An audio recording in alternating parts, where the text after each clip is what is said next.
Selamat siang Bapak Ibu, Salam. Saya Armudianto, Sarjana Teologi. Saya sedang menyelesaikan pendidikan saya di program studi Magister Teologi di STT IKSM Santosa Asih Jakarta. Ini sebagai persyaratan mata kuliah Sastra Alkitab dan Hermeneutik yang akan saya serahkan kepada Dr. Diki W. Kansil MTH, dan judul dari makalah saya yaitu Hermeneutik sebagai pola dasar menggali kebenaran Alkitab. Baik, sebagai tahun ajaran yaitu tahun 2025 dan 2026. Sebagai daftar isi, saya sampaikan pertama abstrak, kemudian berikutnya yaitu pendahuluan, dan A, istilah hermeneutik. Nomor 1 bagian A, menurut beberapa tokoh. Nomor 2, beberapa aspek penting dalam metode hermeneutik. Kemudian bagian B, penerapan.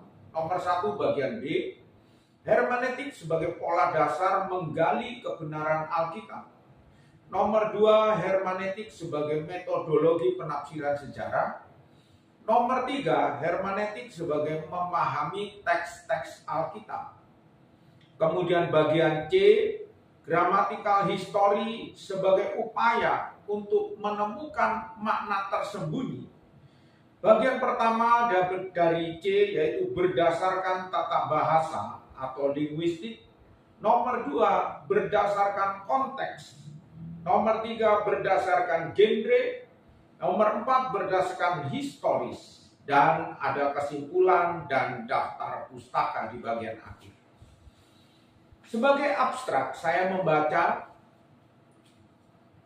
hermeneutik sebagai metode penafsiran Alkitab tidak saja berurusan dengan teks yang dihadapi secara tertutup, melainkan penafsiran teks tersebut membuka diri terhadap teks-teks yang melingkupinya.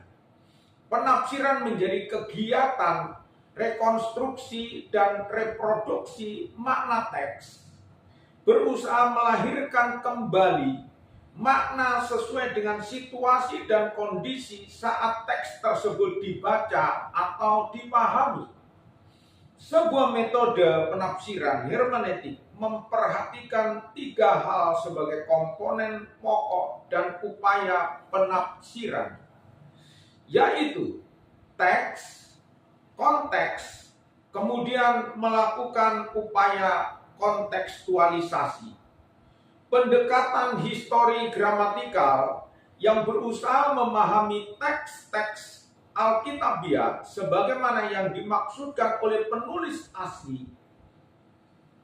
Teknik ini tidak hanya meneliti pilihan kata, sintaks, tata bahasa, kiasan, dan genre sastra, tetapi juga terlibat dalam studi perbandingan historis dan dunia kuno secara metodologis. Penyelidikan histori gramatikal mencakup beberapa aspek pengamatan, yaitu yang pertama, penyelidikan kata, leksiologi. Yang kedua,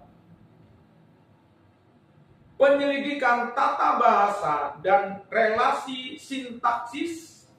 Yang ketiga, penyelidikan genre atau gaya sastra. Yang keempat, penyelidikan histori dilakukan untuk mengamati 2 hal utama, yaitu sejarah di dalam teks dan sejarah dari teks.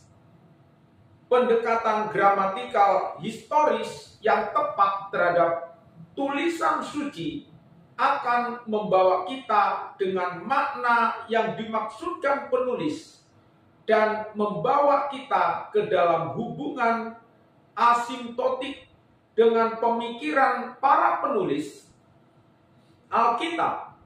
Dan dalam mengetahui makna yang dimaksudkan oleh para penulis ini, kita dapat setidaknya pada prinsipnya mengetahui keseluruhannya arti tulisan dalam Alkitab.